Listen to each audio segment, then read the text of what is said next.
అందుకే మిత్రులారా, ప్రభుత్వ పాఠశాలల్లో చదువుకునే పిల్లల్ని అనాథలుగా మేము చూడదలుచుకోలే. ఆ పిల్లలంటే మా పిల్లలు. ఒక తల్లికో తండ్రికో ఉండే ఒక ప్రేమ ఏ విధంగా ఉంటుందో ఈ ప్రభుత్వం కూడా ఆ పిల్లల యొక్క బాధ్యత వాళ్ళ తల్లిదండ్రులు ఎంత జాగ్రత్తగా తీసుకుంటారో ఈ రాష్ట్ర ప్రభుత్వం కూడా అదే జాగ్రత్తతోని అదే విధంగా వాళ్ళను ముందుకు తీసుకువెళ్ళాలి, చదివించాలని నిర్ణయం తీసుకున్నాం. మీకందరికీ తెలుసు, 16 సంవత్సరాలు ఈ పేద పిల్లల కాస్మెటిక్ ఛార్జీలు ₹1 పెంచలే. 200% కాస్మెటిక్ ఛార్జీలు పెంచినాం. డైట్ ఛార్జెస్ 10 ఏళ్ళ తర్వాత 40% పెంచినాం.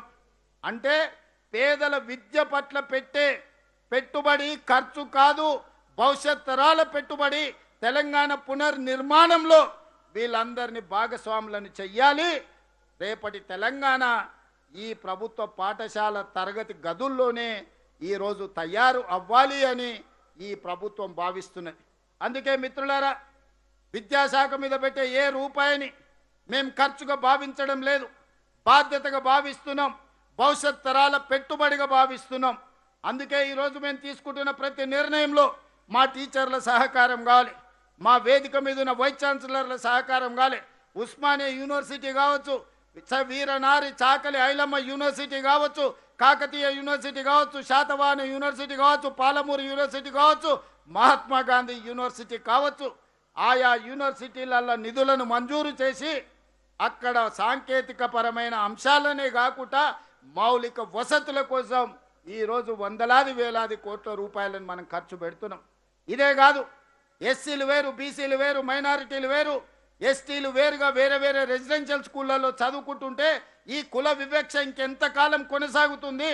ఉన్నత వర్గాలు ఇంకొక దగ్గర చదువుకోవడం ద్వారా కుల వివక్ష శాశ్వతంగా మనమే తరగతి గదుల్లో పరోక్షంగా అమలు చేస్తున్నామని గుర్తించి ఈనాడు తెలంగాణ రాష్ట్ర ప్రభుత్వం ప్రతి నియోజకవర్గానికి 100 నియోజకవర్గాలలో 100 యంగ్ ఇండియా ఇంటిగ్రేటెడ్ రెసిడెన్షియల్ స్కూళ్లను మంజూరు చేసి ప్రతి స్కూల్లో 2600 మంది విద్యార్థులకు అదేవిధంగా 25 ఎకరాలలో 200 కోట్ల రూపాయలు ప్రతి ఒక్క పాఠశాలలో 20,000 కోట్ల రూపాయలతో ఈరోజు పనులను ప్రారంభించుకున్నాం.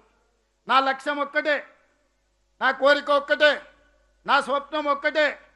ఈ తెలంగాణ ప్రాంతంలో ఉన్న పేదోళ్ళ బిడ్డలు, దళితులు కావచ్చు, గిరిజనులు కావచ్చు, ఆదివాసులు కావచ్చు, బలహీన వర్గాలు కావచ్చు, మైనారిటీల బిడ్డలు కావచ్చు, ధైర్యంగా గుండె మీద చేసుకొని యంగ్ ఇండియా ఇంటిగ్రేటెడ్ స్కూల్లో నేను చదువుకున్నా, నేను డాక్టర్నైనా, నేను లాయర్నైనా, నేను ఇంజనీర్నైనా, నేను సైంటిస్ట్నైనా, నేను ఐఏఎస్ ఐపీఎస్ ఐఎఫ్ఎస్నైనా, నేను ఎమ్మెల్యే అయినా ఎంపీ అయినా తెలంగాణ రాష్ట్రానికి ముఖ్యమంత్రిని అవుతా అని ధైర్యంగా చెప్పగలిగిన పరిస్థితులు ఆ పేద కుటుంబాలకు రావాలి. వాళ్ళే ఈ దేశ నిర్మాణంలో భాగస్వాములు కావాలనేదే నా స్వప్నం. ఇవాళ ఈ వేదిక మీద ఉన్న వాళ్ళు 90% ఎవరైనా ఉండొచ్చు, కేశవరావు గారు ఉండొచ్చు, చక్రపాణి గారు ఉండొచ్చు, లేదా ఈ వేదిక మీద ఉన్న పొన్నం ప్రభాకర్ గారు కావచ్చు, ఎవరినైనా తీసుకోండి, నాతో సహా ఎక్కడ చదువుకున్నామయ్యా? మేము ప్రభుత్వ పాఠశాలలో చదువుకున్నాం. ఆనాటి ప్రభుత్వం ఈ విద్యను మాకు అందుబాటులో తేకపోతే ఎక్కడో నల్లమల్ల అడవుల్లో ఉన్న మారుమూల గ్రామంలో పుట్టిన నేను, వ్యవసాయ కుటుంబంలో నుంచి వచ్చిన నేను ప్రభుత్వమే విద్యను అందించకపోయినుంటే తెలంగాణ రాష్ట్రానికి ముఖ్యమంత్రి అయ్యుండేవాడి. నా ఒక్కసారి ఆలోచన చెయ్యండి. ఇవాళ ఈ ప్రభుత్వ పాఠశాలలు అనాథ శరణాలయాలు కావు. ఈ ప్రభుత్వ పాఠశాలలు దేశ భవిష్యత్తుకు నిర్మాణం చేసే ఒక విద్యా వేదికలు.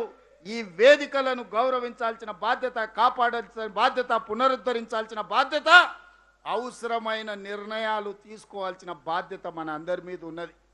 అది కఠినమైన నిర్ణయమైనా సరే వెనుకడుగు వేయకుండా నిర్ణయం తీసుకొని అమలు చేసే బాధ్యత నా సహచార మంత్రివర్గ సభ్యులు. ఏదున్నా సంఘాలతో మాట్లాడతాం, సహచరులతో మాట్లాడతాం, టీచర్లతో మాట్లాడతాం, విద్యార్థుల తల్లిదండ్రులతో మాట్లాడతాం. ఏదేమైనా ఈ పాఠశాలలు ఆ పేదల పిల్లల కోసం నడుపుతున్న పాఠశాలలు. నేను ఈ వేదిక మీద ఉన్న సవినయంగానే మనవి చేయదలుచుకున్నా. ఈ పాఠశాలలు టీచర్ల కోసం కాదు, ఈ పాఠశాలలు రాజకీయ నాయకుల కోసం కాదు, ఈ పాఠశాలలు ఐఏఎస్ల ఐపీఎస్ల కోసం కాదు. ఈ పాఠశాలలు తండాలలో, గూడాలలో, మారుమూల పల్లెల్లో ఉన్న అత్యంత నిరుపేదలైన పేదల విద్యార్థుల ఈ పాఠశాలలు నిర్వహిస్తున్నాం. వాళ్ళ సంక్షేమం కోసమే ఈ ప్రభుత్వం నిర్ణయం తీసుకుంటుంది. వాళ్ళకు మేలు జరిగే ఏ విషయమైనా ఈ ప్రభుత్వం వెనుకడుగు వెయ్యకుండా సాహసోపేతమైన నిర్ణయాలు తీసుకుంటాం.